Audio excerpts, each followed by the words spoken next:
नमस्कार दोस्तों, आज इस वीडियो में बात करने वाले हैं कि पीजी के अंदर MA, MSc, MCom previous year और फाइनल ईयर के अंदर है पासिंग मार्क्स है आपको प्रत्येक पेपर में प्रत्येक सब्जेक्ट में कितने लाने होते हैं। उस कंडीशन में आपको पास कर दिया जाता है। आपको क्यों ग्रेस दिया जाता है, क्यों आपके पेपर में ईएलजी है रखा जाता है, क्यों आपका पेपर है बैक रखा जाता है, प्रीवियस ईयर के अंदर है फाइनल ईयर के अंदर आपको क्यों ग्रेस दिया जाता है, क्यों फेल किया जाता है, यूनिवर्सिटी का क्या रूल है, आपको किस प्रकार यूनिवर्सिटी पास करती है, क्या यूजी और पीजी के जो पासिंग नंबर है वो सेम है या अलग है, या जितनी भी यूनिवर्सिटी है उनका रूल सेम है या अलग है, इस वीडियो में आपको बताने वाला हूँ। खासतौर पर एमएमएससी एमकॉम में आपको पास होने के लिए प्रत्येक पेपर में कितने नंबर है, एग्जाम में पास होने के लिए कितने नंबर चाहिए होते हैं, इस वीडियो में एक उदाहरण के माध्यम से आपको बताने वाला हूं। तो जितने भी आपके डाउट हैं इस वीडियो में क्लियर होने वाले हैं। तो जितने भी स्टूडेंट हैं इस वीडियो को शेयर कर दें, चैनल को सब्सक्राइब जरूर करें और जो हमारे प्लेटफॉर्म है उनके साथ जुड़ जाइए। उनकी लिंक आपको डिस्क्रिप्शन के अंदर मिल जाएगी। तो चलिए स्टार्ट करते हैं। जैसे एमए, एमएससी, एमकॉम है, अलग अलग सब्जेक्ट के अलग अलग पेपर होते हैं। जैसे एमए के अंदर है हिस्ट्री है, हिंदी है, पॉलिटिकल साइंस है, ज्योग्राफी है, अलग अलग है एमए के अंदर पेपर होते हैं। और एमएससी के अंदर है केमिस्ट्री, फिजिक्स है, बायोलॉजी है, ये इस प्रकार के पेपर होते हैं। एमकॉम के अंदर है बीएसटी है, बिजनेस एडमिनिस्ट्रेशन है, ईएफएम है, ऐसे आपके सब्जेक्ट होते हैं। और प्रत्येक सब्जेक्ट के अलग अलग पेपर होते हैं। जैसे मैथमेटिक्स में 4 पेपर हो जाते हैं, केमिस्ट्री में 5 या 6 होते हैं, ज्योग्राफी के अंदर है 4 होते हैं, और जो आपके कॉमर्स है उसमें भी 4 या 5 है। मतलब आपके पेपर हैं 4, 5 या 6 या 7, 8, इस प्रकार आपके प्रत्येक सब्जेक्ट के अलग अलग पेपर हो सकते हैं। लेकिन मैं आपको एक उदाहरण के माध्यम से समझाऊंगा। मैं एक उदाहरण ले रहा हूँ जिसके एक सब्जेक्ट है और उसमें 4 आपके पेपर है। एक सब्जेक्ट है उसमें 4 पेपर हैं। तो आप देख लीजिए कि मैंने एक उदाहरण लिया है और उसमें समझाया है कि एक सब्जेक्ट है उसके 4 पेपर हैं, ए बी सी और डी 4 पेपर है वो मैंने लिए हैं। तो आप एक उदाहरण से समझिए। और प्रत्येक पेपर है आपका 100 नंबर का है, ए बी सी डी है वो 100 नंबर के आपके पेपर है। लेकिन एमए, एमएससी, एमकॉम में कुछ ऐसे पेपर हैं जो कि कोई 25 नंबर का होता है, कोई 50 का होता है, कोई 75 का होता है और कोई 100 नंबर का पेपर होता है। लेकिन 90% पेपर आपके वो 100 नंबर के ही होते हैं। तो जितने भी स्टूडेंट है वो इस उदाहरण से समझिए कि आपके कोई सब्जेक्ट है उसके 4 पेपर हैं और प्रत्येक पेपर है वो 100 नंबर का है। अब आपको पास होने के लिए क्या कितने नंबर चाहिए होते हैं, यूनिवर्सिटी का क्या रूल है कि आपको मिनिमम है कितनी प्रतिशत नंबर लाने होते हैं प्रत्येक पेपर में। अब शेखावाटी यूनिवर्सिटी का रूल ये है कि आपका पेपर नंबर है चाहे कितने का भी हो, आपको 25% है नंबर लाने होते हैं। जैसे 100 का 25% है, 25 नंबर हो गए तो आप है पास हो जाते हैं, पेपर के अंदर है पास हो जाते हैं। चाहे पेपर आपका कितने भी नंबर का हो, आपको 25% है लाने होते हैं पेपर के अंदर। तो उस कंडीशन के अंदर आप पेपर तो आपका क्लियर हो जाता है, लेकिन आपका पूरा रिजल्ट है वो क्लियर नहीं हो पाता है।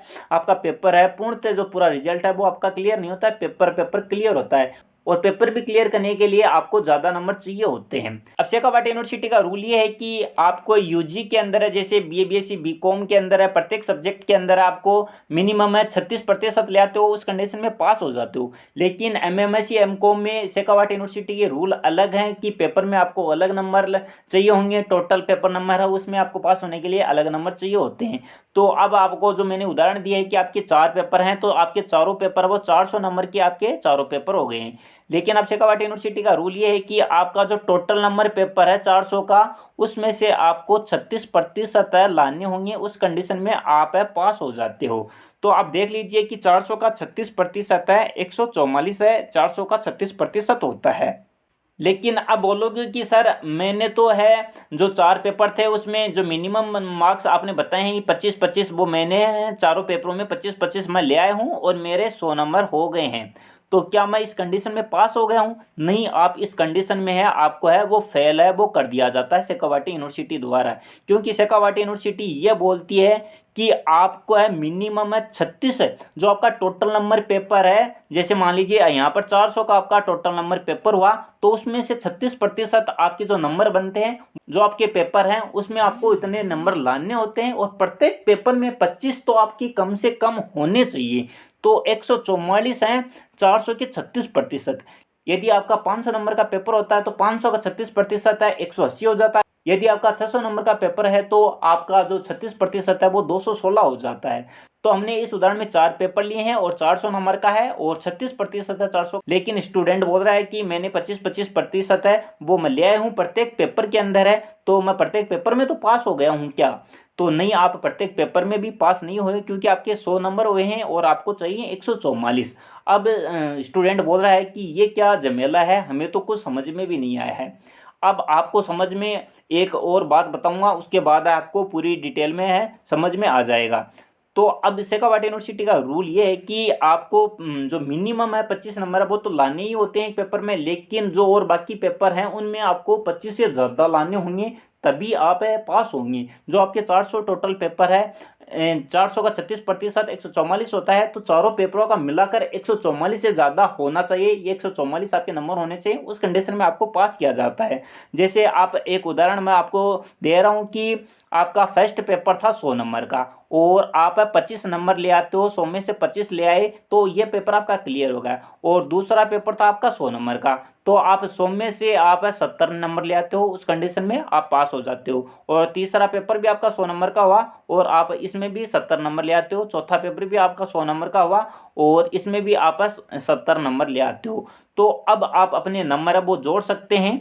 तो आप देख सकते हैं कि आप चारों पेपरों के नंबर जोड़ लीजिए, 25, 70, 70 और 70 इन्हें जोड़ लीजिए तो 235 नंबर आपके हो जाते हैं। तो 400 का 36% है वो 144 होता है और आपने चारों पेपरों में मिलाकर है वो 144 से ज़्यादा आप नंबर ले आते हो, तो उस कंडीशन में आप पास हो जाते हो। प्रीवियस ईयर का ये रहने वाला है। यदि आप जो फर्स्ट पेपर के अंदर है आपके 25 नंबर नहीं बने, आपके 24 नंबर ही बने, तो इस कंडीशन में क्या होगा? इस कंडीशन में यदि आप प्रीवियस ईयर के स्टूडेंट हो तो आपके रिजल्ट में ELG लिखा हुआ आता है। तो इस कंडीशन में प्रीवियस ईयर के स्टूडेंट है तो उनके रिजल्ट में ELG है वो लिखा हुआ आता है। उसका कारण ये है कि आपने जो एक पेपर था, फर्स्ट पेपर था आपका या कोई भी पेपर आपका हो सकता है, उसमें आपके जो मिनिमम 25% नंबर थे वो आप नहीं लेकर आए हो, तो उस कंडीशन में आपका पेपर है वो बैक रख दिया गया है। तो आप देख सकते हैं कि आपने फर्स्ट पेपर आपको 100 में से 25% लाने अनिवार्य होते हैं, लेकिन आप 24 ही लेके आए हो, तो उस कंडीशन में आपका पेपर है वो बैक रख दिया जाता है और आपके रिजल्ट में ELG है वो लिखा हुआ आता है। तो स्टूडेंट है इस बात को भी समझ लीजिए, यदि आपके 36% से कम नंबर होते हैं तो उस कंडीशन में आपको फेल कर दिया जाता है। जो 400 का टोटल है उसमें 144 नंबर से कम लेकर आता है तो उस कंडीशन में स्टूडेंट है फेल हो जाता है। और आप यदि 144 से आप ज़्यादा लेके आते हैं और आपका एक या दो पेपर ऐसे हैं जिसमें जो 25% है उससे नंबर कम है, जैसे 100 का 25% है, 25 नंबर होते हैं, लेकिन आप दो पेपरों में एक में 24 लेके आते हो और एक में 23 नंबर लेके आते हो, और बाकी जो दो पेपर हैं उसमें आप अच्छे नंबर लेके आते हो, जैसे दो लास्ट के पेपर थे उसमें आप 90 नंबर लेके आते हो, तो उस कंडीशन में 400 के 36% 144 होते हैं, उससे ज़्यादा आप ले आते हो।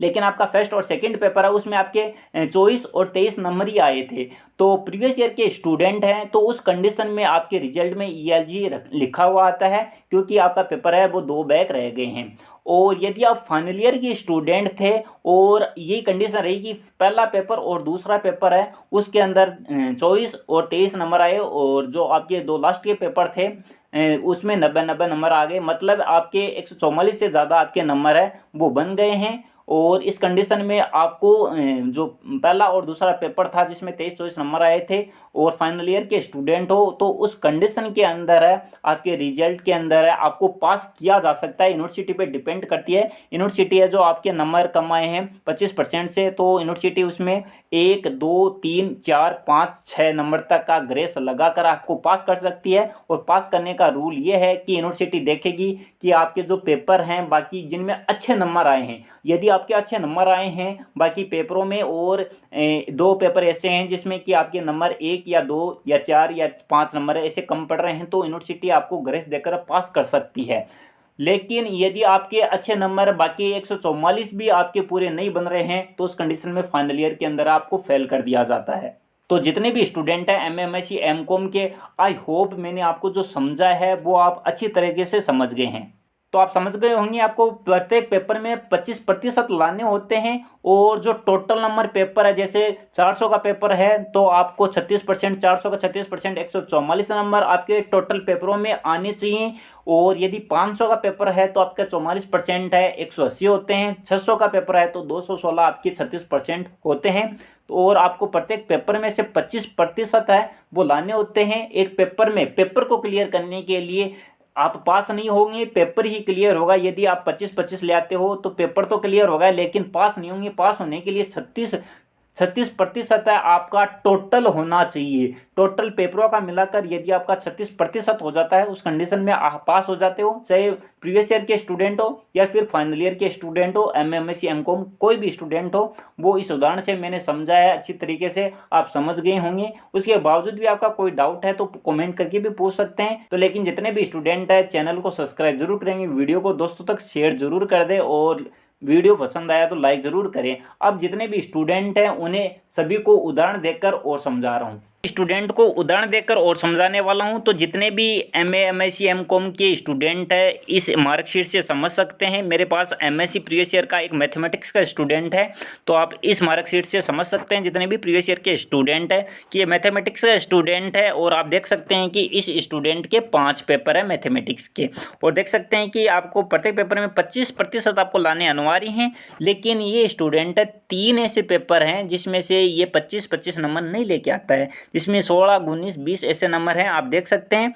लेकिन आप देख सकते हैं कि 500 का टोटल 500 का 36% कितना होता है, 180। लेकिन ये स्टूडेंट है 180 से ज़्यादा नंबर लेके आया है। और 3 पेपर ऐसे हैं जिसमें 25-25 नंबर नहीं लेके आया है, लेकिन 2 पेपर ऐसे हैं जिसमें अच्छे नंबर लेके आया है। एक में 60 है, एक में 82 नंबर है। तो आप देख सकते हैं कि 3 ऐसे पेपर है जिसमें 25 नंबर नहीं हुए हैं तीनों में, और 2 पेपर ऐसे हैं जिसमें अच्छे नंबर आए हैं। तो आप देख सकते हैं कि 500 का 36% 180 होता है। और ये स्टूडेंट है 180 से ज़्यादा नंबर लेके आया, मतलब 197 नंबर लेके आया है। इसलिए इसके रिजल्ट में ELG लिखा हुआ आया है, मतलब ये फाइनल ईयर के अंदर है जो बैक पेपर है।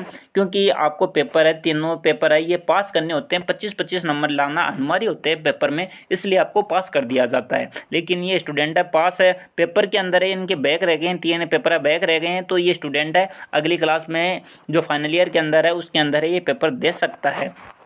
तो आप देख सकते हैं कि स्टूडेंट है ELG लिखा हुआ है, क्योंकि 500 का 36% निकालेंगे तो 180 है, 180 से ज़्यादा स्टूडेंट लेके आए। लेकिन जो आपके 3 पेपर ऐसे हैं जिसमें 25 से नंबर कम है, लेकिन 36% से ज़्यादा इसके स्टूडेंट के नंबर हो गए। आप देख सकते हैं 500 का 36% निकालेंगे तो आप देख सकते हैं कि 180 होंगे और 197 स्टूडेंट के नंबर आए हैं।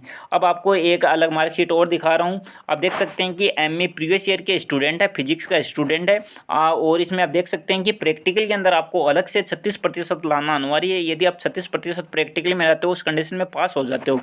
तो आप देख सकते हैं ये फिजिक्स का स्टूडेंट है और इस स्टूडेंट के 4 पेपर हैं। प्रत्येक पेपर में आपको कम से कम है 25 नंबर लाने होते हैं। आप देख सकते हैं ये स्टूडेंट है, ऐसे 2 पेपर हैं जिसमें 25-25 नंबर नहीं लेके आया, बाकी 2 ऐसे पेपर हैं जिसमें ये स्टूडेंट है 30 और 32 नंबर लेके आया है।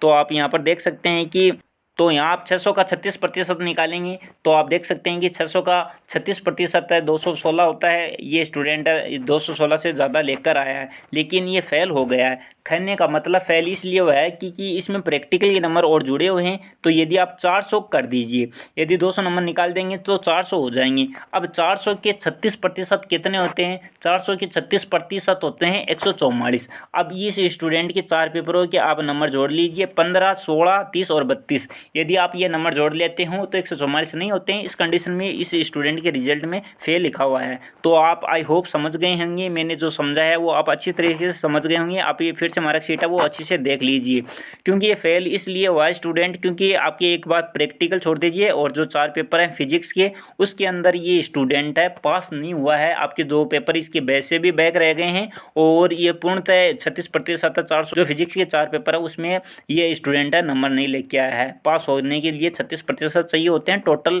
और एक पेपर में भी पास होने के लिए 25 नंबर लाने अनिवार्य है।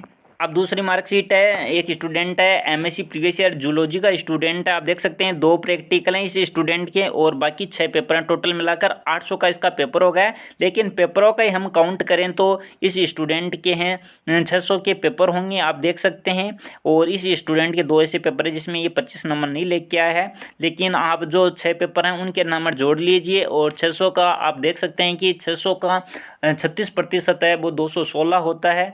216 आप निकाल के देख सकते हैं कि ये स्टूडेंट ज़्यादा नंबर लेके आया है, लेकिन 2 पेपर ऐसे हैं जिसके कारण इसको ELG मिला है। मैंने उदाहरण में पहले भी आपको समझा दिया है।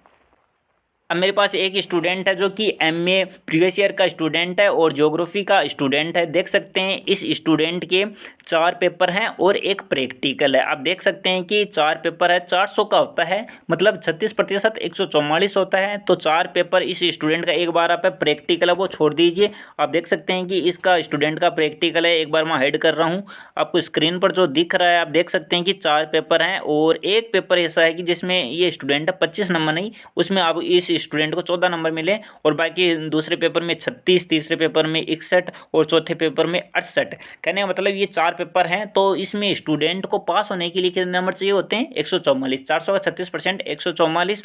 और ये पहले पेपर में इसको स्टार लगा हुआ आप देख सकते हैं, क्योंकि प्रत्येक पेपर में पास होने के लिए 25 तो आपको लाने अनिवार्य हैं, 25 से ज़्यादा भी आपको लाने पड़ते हैं। उस कंडीशन में आप देख सकते हैं इस स्टूडेंट के रिजल्ट के अंदर है ELG लिखा हुआ है। प्रैक्टिकल में आपको कम से कम 36% लाना अनिवार्य है, लेकिन पेपर में 25 तो आपको लाना ही है, उससे ज़्यादा भी लाना पड़ता है, क्योंकि टोटल ऑफ पेपर करेंगे तो आपको 36% लाना होता है।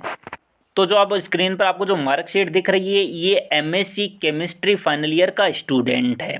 तो आप देख सकते हैं कि केमिस्ट्री के अंदर है 1 2 3 4 5 6 और 7 पेपर इस स्टूडेंट के हैं और पेपर नंबर है वो अलग अलग। आप देख सकते हैं कि कोई पेपर 100 नंबर का है, कोई 75 का है, कोई 50 का है और कोई 25 का भी है, यहाँ पर दिख रहा है। जो सेमिनार और प्रैक्टिकल है उन्हें आप एक बार है छोड़ दीजिए।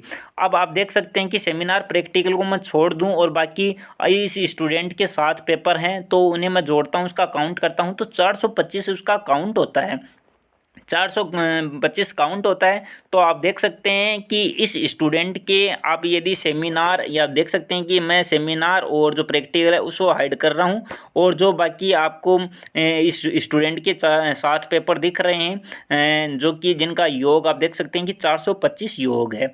और आपको देख सकते हैं कि 100 का 25% 25 होता है, 75 का 25% है 19 होता है, 50 का प्रतिशत है 50 का 25% है वो 13 है होता है, आप देख सकते हैं। और यहाँ पर 25 का 13% है वो 9 होता है। तो आप देख सकते हैं जो पेपर हैं स्टूडेंट के साथ केमिस्ट्री फाइनल ईयर का स्टूडेंट है, तो आप देख सकते हैं कि इस स्टूडेंट के आप नंबर देख सकते हैं कि ये पहले पेपर के अंदर है 14 नंबर मिले, दूसरे में 62 है, फिर 32 है, 7 है, 7 है, 5 है और 17 है। इस प्रकार इस स्टूडेंट को नंबर मिले हैं। तो आप देख सकते हैं इस स्टूडेंट के जो 7 पेपर हैं प्रैक्टिकल और सेमिनार को छोड़कर जो 7 पेपर हैं वो 425 नंबर के हैं और स्टूडेंट को 400 के 36% निकलेंगे तो लगभग 150 या 153 है नंबर होने वाले हैं। तो जो आप नंबर है इसके पेपर के नंबर जोड़ लीजिए, क्योंकि इस स्टूडेंट के हैं जो 153 नंबर है वो नहीं बन रहे हैं। तो इस कंडीशन में है ये स्टूडेंट है, रिजल्ट में आप देख सकते हैं स्टूडेंट है फेल हो गया है। ये सेमिनार वगैरह सभी आप जोड़ के निकालेंगे, इसका 36% है वो नंबर इसके टोटल नहीं बन रहे हैं। इस कंडीशन में ये स्टूडेंट है फेल हो गया। अब मेरे पास एक स्टूडेंट और है, मैथमेटिक्स प्रीवियस ईयर का स्टूडेंट है। आप देख सकते हैं कि मैथमेटिक्स के अंदर है स्टूडेंट के इसमें 5 पेपर आप देख सकते हैं और 500 का 36% है, कितने होते हैं 180 होता है। स्टूडेंट के 134 नंबर बने। आप देख सकते हैं कि इस स्टूडेंट को पूरी तरीके से फेल कर दिया गया है। तो आप देख सकते हैं कि ये 25 नंबर है, 3 ऐसे 2 पेपर हैं जिसमें 36 नंबर नहीं लेके आया है। उस कंडीशन में इस स्टूडेंट को फेल कर दिया गया है। तो आप देख सकते हैं कि इस स्टूडेंट को 1 2 3 और 4 पेपर के अंदर फेल कर दिया गया है। अब फेल करने का कारण ये भी है, देखो तो इस मार्कशीट में आप देख सकते हैं कि स्टूडेंट को है 100 में से 25 लाने होते हैं, लेकिन पहले पेपर में 23 लाता है, दूसरे में 28, मतलब पास हो जाता है। और थर्ड पेपर है उसमें 100 में से 10, और जो चौथा पेपर है उसमें 42, और जो लास्ट पेपर है पाँचवा इसमें 31 नंबर लेता है। लेकिन आप देख सकते हैं जिसमें 42 नंबर आए हैं उसमें पास किया गया है, बाकी सभी में फेल किया गया है। इसका कारण ये है कि ये स्टूडेंट पासिंग मार्क्स होने के बावजूद भी 25 से ज़्यादा हैं जिस पेपर में, उसमें भी फेल किया गया है, क्योंकि इस स्टूडेंट के आप टोटल नंबर देख सकते हैं कि 134 हैं, क्योंकि 36% नंबर नहीं मिले हैं, तो जो पेपर है कम नंबर है उसमें फेल कर दिया जाता है। तो आई होप मैंने जो आपको समझाया है वो अच्छी तरीके से समझ में आ गया होगा। यदि उसके बावजूद भी आपको समझ में नहीं आया है तो आप कमेंट करके मुझे पूछ सकते हैं, और चैनल को सब्सक्राइब जरूर करें, वीडियो को दोस्तों तक शेयर जरूर कर दें। थैंक यू, धन्यवाद।